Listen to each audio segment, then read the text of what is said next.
This programme is about boredom. Some people would say this whole channel was. I would love to do that. To me, that's really confident. But that's the trouble about broadcast. They don't like the era of self-deprecation in programming has disappeared, But anyway, this programme is about boredom.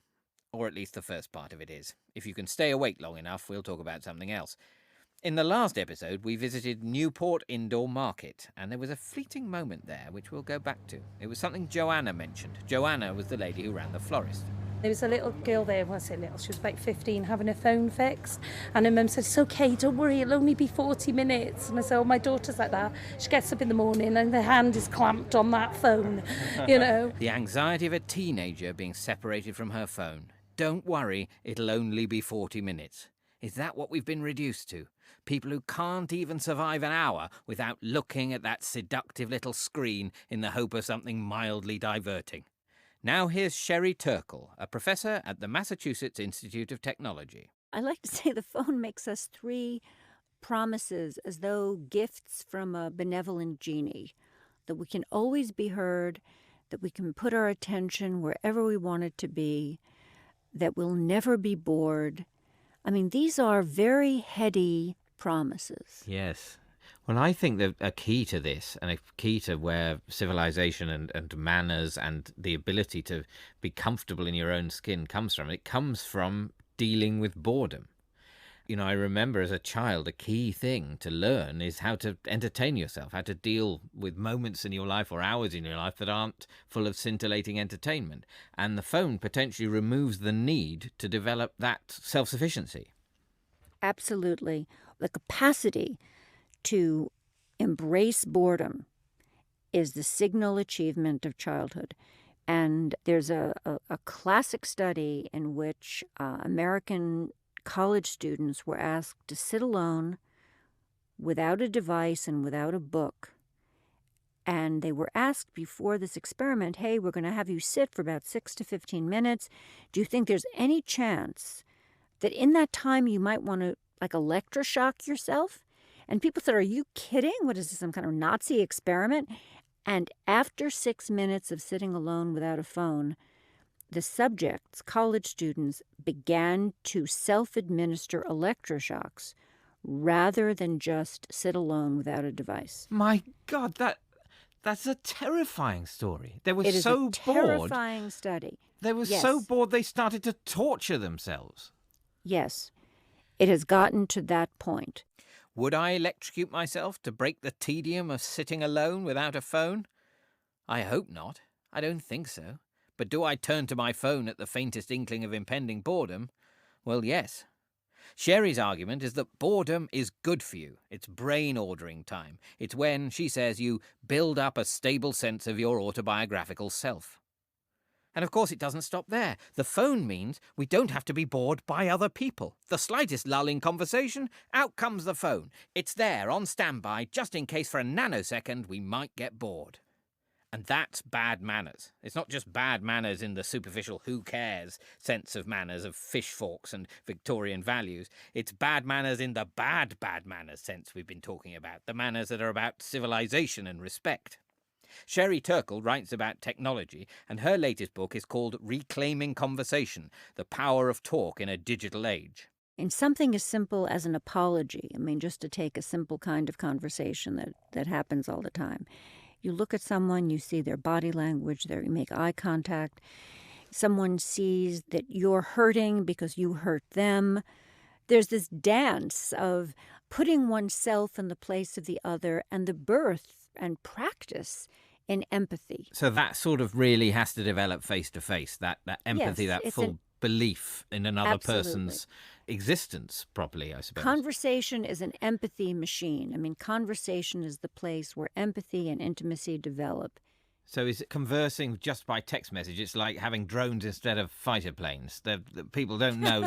They're not really in it. They don't know what they're doing to people with their remarks because they're not fully empathizing for another human. I'd never thought of that analogy, but it's actually frighteningly apt, so I'm going to be haunted by that particular analogy, but I'd have to say yes. Because we're making a program about manners, whether they're an enabling set of conventions or whether they can be restrictive, and obviously they can be both. Would you say that empathy and manners are sort of intrinsically linked? Absolutely. Because one of the things that's happened with the new technology is that a whole set of new manners have grown up.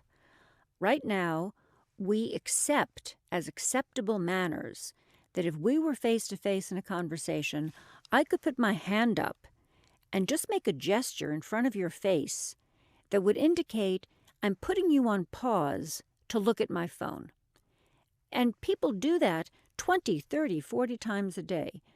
89% of Americans say that they interrupted their last social interaction by looking at a phone. No, I mean, I've done that. I don't think I'd quite put my hand up without saying anything, but I've interrupted conversations to go, oh, I'm so sorry, I just need to take this, or oh, I'm sorry, I just need to look at this text. It's become a social norm. Now, that's our new manners, but those manners are actually doing two things. Research shows that they're deteriorating the nature of the conversation that we have with people, because people, when they're interrupted, will keep the conversation light. And secondly, it will decrease the sense of connection and empathy that people feel toward each other. College students have something they call the rule of three, which is when they go out to dinner. Let's say there's 6 at a table. The rule of three, which is a new etiquette, says that 3 people have to have their heads up in conversation in order for you to put your head down and look at your phone and go elsewhere. Because I suppose in that situation, the conversation, it might keep going with the 3 who've got their heads up, but the makeup of that conversation is constantly changing, sort of like musical chairs. Absolutely. It's like musical chairs, exactly. Sorry I've got things to catch up on, if that's all right. Phones have changed our manners. Do you mind if I make a quick call? Even if we try to be polite about how we use them. Sorry, just quickly send this text. Sure. But are they as much of a conversation-killing, civilization-threatening thing as Sherry would have us believe? Taking a glimpse at your phone over the course of a 3-hour dinner is not the death of decorum. This is Nosheen Iqbal. She writes for The Guardian. But it depends on the company that you're in. I mean, I wouldn't do it with my parents at all. But, if you've ever sat with 4 teenage nieces and they're spending half the time having a really reasonable conversation with you while constantly on their phones, you just have to learn to adapt. It drives me crazy. We met for tea in a large, empty pub. That's your coffee, isn't it? From the chipped mug. Oh, thank you. Umair Haq came too. He's an economist and an author who recently wrote a piece saying people are leaving Twitter because it's full of abuse and rudeness. Shall I take the bag out for you? Yes, please. But I'll pick it up myself. I want you to pass it. On the afternoon we met, poor Nosheen was suffering from a vomiting bug. I'll hold the other side of the porcelain. Would you like milk? Yes, please. There we go. Of course, the brilliant thing about the vomiting bug is it simplifies the etiquette of greeting. There's no more wondering about whether you should shake hands or kiss on the cheek or whatever. Someone says, oh, I've got the vomiting bug, and brilliant, that means no one needs to touch anyone. But maybe that's just me. Excellent. Anyway, back to our phones. This is a rule of manners that I think almost everyone breaks now. Everyone would, my phone's there, I want to glance at it just because you mentioned it. However, it's like the really sort of terrible stand-up saying, oh God, you can't have a conversation in a pub anymore because everyone ruins it by checking it on their phone, like, Googling this and Googling that as the death of conversation. I think, well, is it? I mean, who wants to talk about, how many different kinds of chips there are for 3 hours?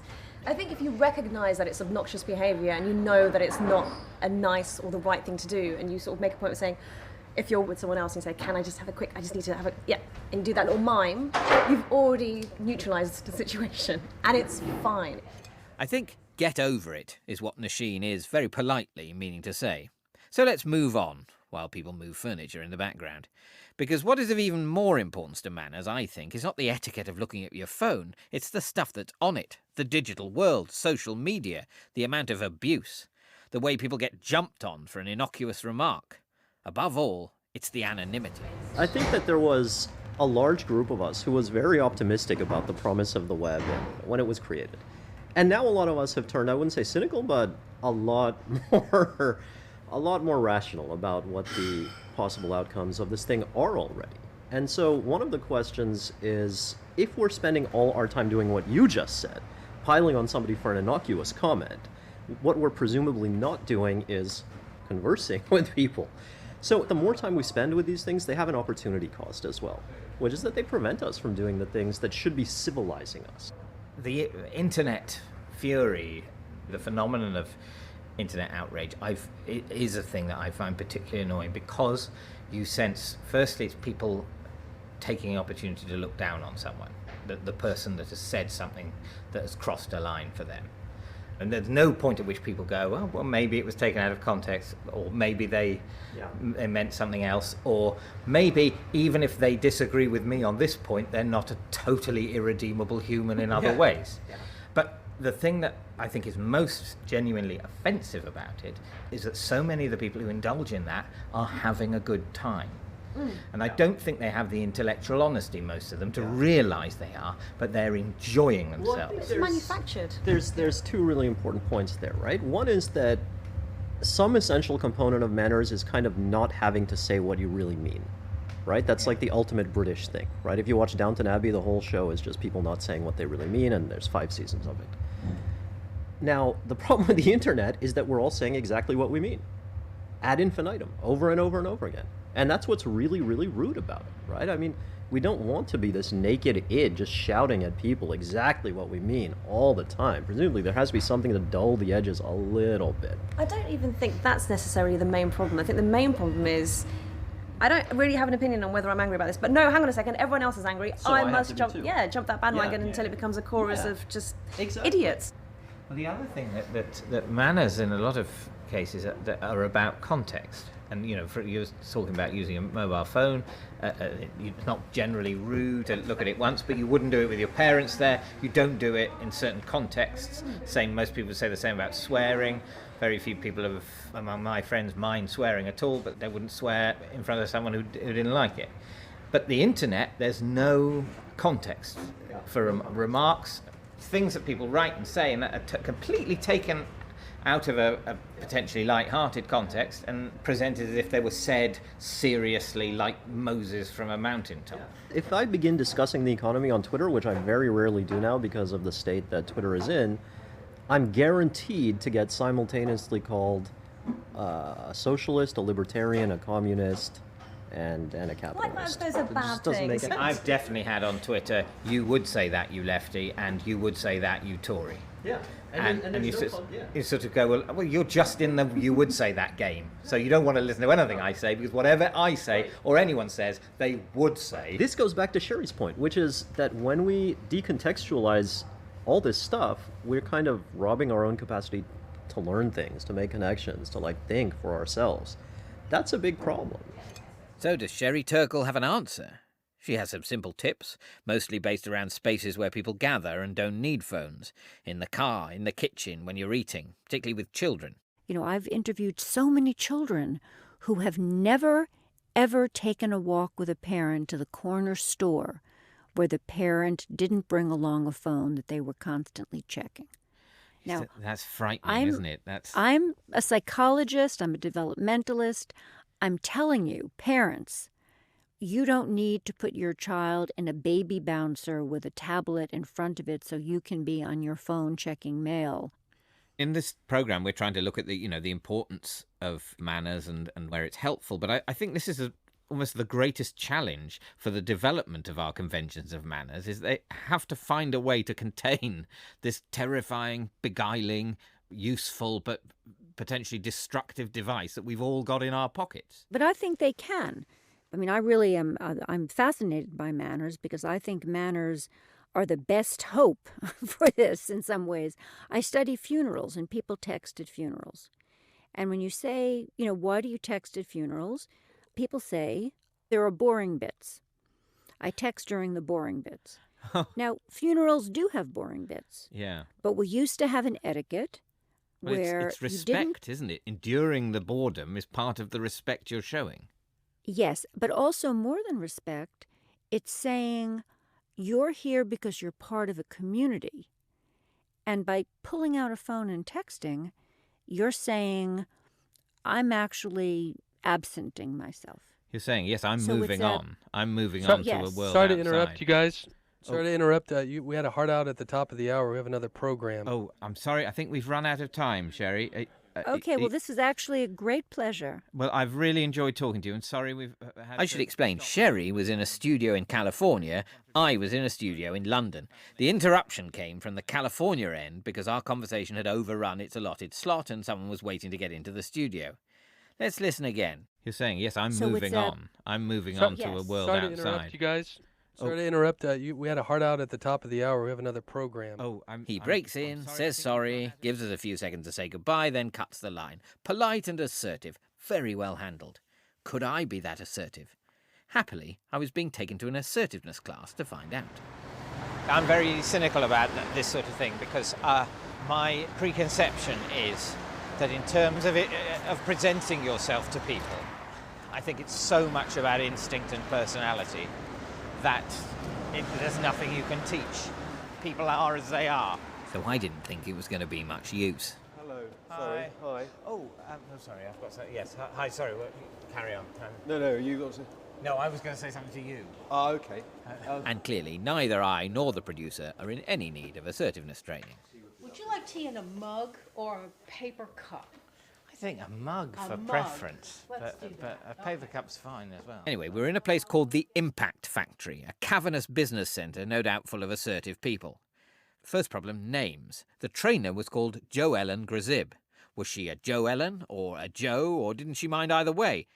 As it turned out, definitely a Jo Ellen. I sometimes will just say, oh, I prefer Jo Ellen. Sometimes I actually will say, it's Jo Ellen at your peril, or call me Joe at your peril. All right. That presumably is people you know or feel a bit more comfortable with. Or use humor and feel that they can accept that kind of humor. Right, yes, yeah. Sometimes people call me Dave, and I tell myself I don't mind it, but I don't really like it. But I always just go along with it. I sort of feel. And that's a classic thing of just sort of making it okay for someone else. It's different with Jo Ellen, I think, because they've just taken one of a double name. Yes. But with Dave and David, they're presuming an intimacy. Yes, exactly. And so it's even harsher than if they said David and then you say, oh, actually, it's Dave. That's nice. That's, come closer into the circle of trust. But 9 times out of 10, it is a bit of a sort of, so Dave, it's an attempt to be friendly. And there's no way of going, I accept your chumminess, but may we be chummy with 2 syllables to my name, not 1. Yeah. There's just no form of words, so you just have to go along with the Dave. And then if that person then calls me Dave in front of an old friend of mine, that person sort of goes, what? And then you sort of feel, oh, now I've been 2 people to do. I'm basically a low-level schizophrenic. Yeah. The not correcting people when you want to gets you into more trouble. Yeah. That's the issue, is there are times when you let things go and you just say, oh, it's not worth the bother. But when it actually begins to get tangled, then you're more in trouble. There are many examples in life where you sort of in a social set, something's happened and you take a beat of pause and then you think, already too late. Yeah. There we go. Exactly, too late. That was the moment right there. But let's do tea. Great. Right, so welcome, David. And the first thing we like to talk about is what are some of your key issues that you think get in the way? What get in the way of my... Of just feeling okay about yourself, the things that you avoid doing that actually land you into trouble later, or that you kind of resent or resentment builds up. I think I definitely have issues of shyness around greeting people. Right. The worst for me is the appropriate way of greeting someone I have met a few times before, but I don't know whether they're going to want to hug me or it'll be a kiss on the cheek if it's a woman. And I'm not naturally tactile, but at the same time I don't hate touching people, so I'm willing to go along with anything. What makes me shy is not knowing. Yes. Not knowing their expectations. Right. Okay. So that's an area. I think my inclination is not to tell people or ask people to do things they don't want to do. Right. And not to tell people truths that they won't want to hear. And part of me thinks I should be better at doing that. Another part of me thinks those are good things to avoid when you don't have to. And I think you're absolutely right. I think when you don't have to, it's fine. If you feel that you're going to put someone's nose out of joint or offend somebody, I think it's just whether it gets you into trouble. Right. So when we talk about being too nice for your own good, or being too self-deprecating, or too over-apologetic, or giving in, there's nothing wrong with any of that. It's only if you find yourself saying, damn, I wish I had said, or, oh, now I'm going to have to deal with having 15 people over for dinner when really I only wanted 2. Yes, I see, yeah. Because I certainly, when arranging to meet someone, ideally I would meet somewhere very convenient for me, and ideally they'd meet somewhere very convenient for them. But I would, in general, if they don't really want to go anywhere that inconvenient for them, I don't mind going along with it, because I know the inconvenience of travelling to where they need to be is not as annoying to me as having to cut against their will. Yeah. So would that be all right? Is that sort of That's fine. acceptable Again, level of all of that. unassertiveness? Completely acceptable, because you're choosing it and you're not sitting stewing saying, why didn't they come to me? I could, it's just as easy for them to come here, or to meet halfway, or whatever it is. As long as you're not resenting it, not any behavior, but that kind of behavior is completely acceptable, because you're doing it by choice and it's not causing you grief. Right. Because it's certainly, in terms of manners, being concerned with how the other person's going to feel is crucial to manners, and it's ill-mannered not to be. But obviously there are circumstances where that's your only concern, is a sort of denial of the self. That's right. And the thing about manners is that it is two-way. What specific techniques or exercises do you suggest for people who want to be polite, but they don't want to be polite if no one else is being polite? Okay, there are a few things that are really important. One is that you use what you have. So if you're someone who apologizes a lot, over-apologize. I really would like to help you out, David, but I can't. I'm so sorry. I really wish I could, but it's just not going to work this weekend. Right. I've always thought that the power of the rhetorical power of the apology lies in stealing the language of the problem from the person you're apologizing to. What you have to do is express as they would exactly why it's annoying and bad and disappointing, and then they can't say it back to you. If you just turn up late and you go, sorry, it doesn't really work. But if you go, I'm so sorry, I'm so late, because you must have been waiting and there's nothing more annoying that you've not been able to get on with anything. You're wondering if I'm going to turn up, and really terribly thoughtless of me. I just got caught in traffic, but I should have made more of an effort to be here early. I'm so sorry.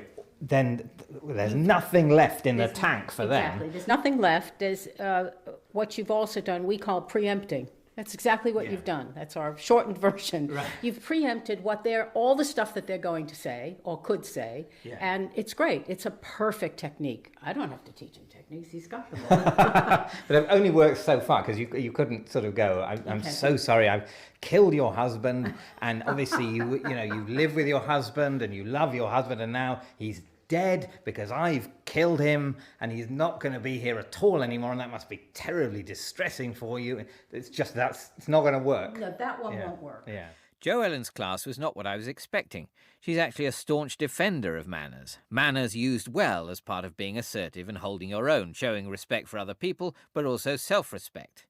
Yet another facet of the good manners, bad manners division which we've been exploring. It's nothing to do with how you hold a knife. In a way, what's happened in our culture is that I think we're getting farther away from good manners. You said right at the beginning about being authentically yourself, as though rudeness or saying it as it is or letting it all hang out is appropriate.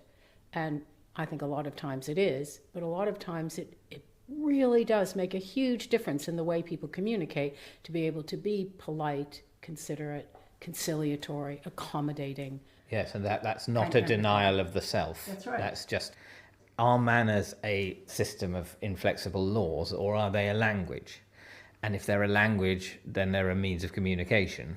And if they're a set of laws, then they're a means of potentially suppression. And of course, as soon as we go into a culture that's quite different from our own, we travel abroad, and things that we do as a norm suddenly aren't normal, that's when we're taken aback, because we think we are doing the polite, generous, empathetic thing, and actually within that culture, not at all. My dad was haggling recently in Pakistan in a shop for, I don't know, bartering over something, and the guy said, "Oh, you're from England?" He's like, "No, I'm from Pakistan. I've never been to England." He said, no, you're definitely from England. And my dad said, well, what do you mean? How do you know? He said, because when you walked in, that guy bumped into you and you apologised. 40 years of indoctrination in English etiquette, but yeah. Let's face it, maybe as a nation we're not very assertive. Maybe that's why we're so keen to stare at our phones rather than into other people's eyes. Maybe that's why, when we're alone and drunk at our computers, we hurl abuse at people who in real life we wouldn't say boo to. When I had tea with Umair and Nosheen, Umair said he found even the way the British walked down the street was annoying. I think that we are a much more efficiency-focused culture, right? So one of the things that bugs me in London to no end is that people dawdle, right? Whereas I spend half my time in New York, everybody's zooming down the street and kind of pushing past each other. But it's a much more efficient way to get to where you need to be. And so in that sense, I think Americans are less polite than British people, but it's just the Wild West and we privatized it. So why did we need manners? Whereas you guys had a tiny island and you needed to regulate access to all kinds of things. But it's almost like what you're saying is that in America is a less polite place, you're saying, because almost the entire population has come there from somewhere else, so that Americans are descended from people who walked along Oxford Street and went, oh, sod this, I'm going somewhere massive and I'm going to get a gun. And walk a lot quicker. Yeah. Whereas the Europeans are the descendants of people who had literally no get up and go, and sort of went, oh, we'll stay here. It's not good to push. I mean, etiquette and manners, they vary, and I find English etiquette often quite confusing, having been born and raised here. So, teach me, David. The thing is, though, if you find it confusing and you don't know what you're supposed to do in various circumstances, then you could not be more completely within it. That, for me, is what it is. That Britain is a baffled country that used to have rules and it doesn't know how many of them still apply. So everyone is nervously going around saying, I don't want to seem rude and I don't want to seem stuck up. I don't know, am I supposed to wear a tie to this do? Or would that make me look awful? Am I supposed to kiss people on the cheek, shake their hand, wave at them? Obviously, you've got the vomiting bug, so that made it a lot easier. I couldn't pull out because I thought it was going to be considered rude. I might now affect to have the vomiting bug in various social occasions where I don't know whether I'm supposed to hug people or not, just to say, it's all right, I'm out, I've got the vomiting bug. That's a real thing. I couldn't decline the invitation because I thought it'd be rude. I'm not saying that's what you've done, because I don't think you're as oddly repressed as me. But it just struck me that, oh great, vomiting bug, there's no issue now. We can just say, okay, we won't touch. That's what the internet is, isn't it? It's like a great big vomiting bug where everyone can avoid touching. At that point, Nosheen rushed out. Took me back to my dating days. Next time, no internet, no more Americans. We're going to a golf club in the country. Thank God.